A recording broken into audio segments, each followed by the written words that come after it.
गड थोडा बालेकिल्ला टाईप थोडंसं चढायचं आहे. आता ध्वजाकडे जाणार आपण. त्याच्या आधी इकडे पाण्याची टाकी आहेत. हे अर्थातच नंतरचं बांधकाम वगैरे असणार आहे. पाण्याचं टाक्या पिण्यायोग्य नाही आहे. इकडे एक सुकलेला टाका आहे. हा एक विस्तार आहे आणि ह्या वाटेने आपण आलो आहे. ही जी वाट आहे अशीच. आणि हा पश्चिमेकडचा भाग आहे. आणि इकडे बघू शकता काय सुंदर दृश्य आहे यार. सनसेट व्हायला आलाय.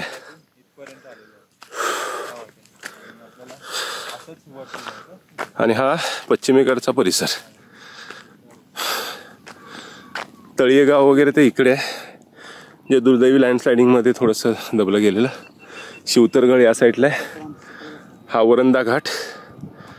त्या टोकाव तिकडे मध्ये आमच्या गाड्या पार्क आहेत.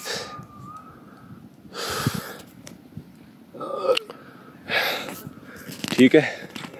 तर आता हा शेवटचा एक बालेकिल्ल्याचा छोटासा चढ आहे 2 मिनिटाचा. तो चढलो की आपण वरती बालेकिल्ल्यात, म्हणजे तो ध्वज दिसतो झेंड्याकडे, तिकडे प्रवेश करणार. ओके चला.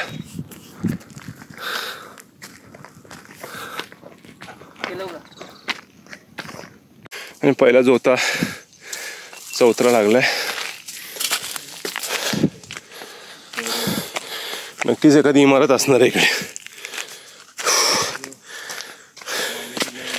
बघू शकता भक्कम असं बांधकाम आहे.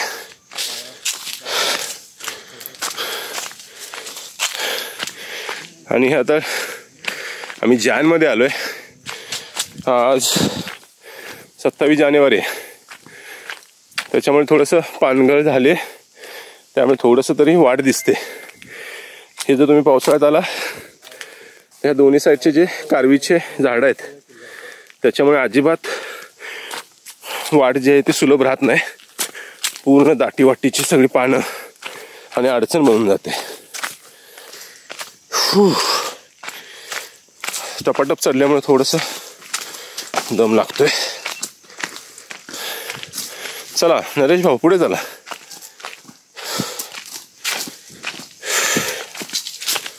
आणि तो बघा समोरच भगवा अभिमानानं फडकतोय असं म्हणतात. हा भगवा बघितला की सगळ्या गोष्टींचा विसर पडतो. गड चढण्यासाठी आलेला थकवा आणि परिश्रम. आणि उत्तम मिलाप. आपल्या मुक्कामीच निघालेल्या सूर्याचा सुद्धा भगवा आणि तितकाच तेजस्वी हा मराठ्यांच्या पराक्रमाने पावन झालेला भगवा. वा, सगळं गूढ आहे, जबरदस्त आहे.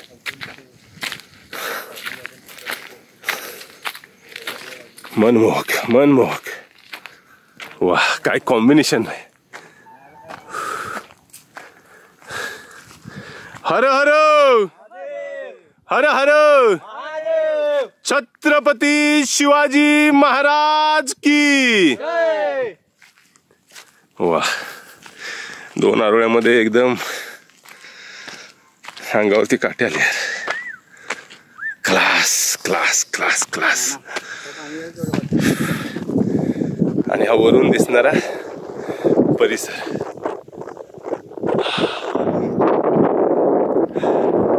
360 व्ह्यू आहे यार. 360 व्ह्यू आहे. कावळ्या गड्याचा हा 360 व्ह्यू.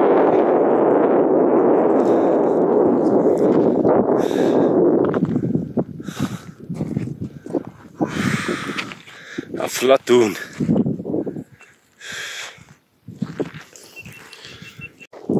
तर ठीक आहे मित्रांनो, हा कावळ्या गड्याचा व्हिडिओ तुम्हाला कसा वाटला सांगायला विसरू नका. छोटासा आहे. आम्ही रस्त्याने जात होतो आता रायरेश्वर पठाराकडे निघालोय महाडवरून. तर वाटेमध्ये हा किल्ला हे माहिती होतं. आणि 5:45च्या आसपास चढाई चालू केली. आता वाजले 6:15. अर्ध्या तासामध्ये गड चढलोय. थोडा तिथं विश्रांती घेईल आणि मग पुढे रायरेश्वराकडे कूच करेल. तर चला मित्रांनो, काळजी घ्या. परत एकदा भेटू आपण अशाच एखाद्या भन्नाट ऐतिहासिक ठिकाणी, गड किल्ल्यावरती, गडकोटावरती. नरेश लाईक करा, शेअर करा, सबस्क्राईब करा. प्रवीण आणि इकडे बसलाय, कुठे गेला बाजी. तर चला मित्रांनो, धन्यवाद. काळजी घ्या.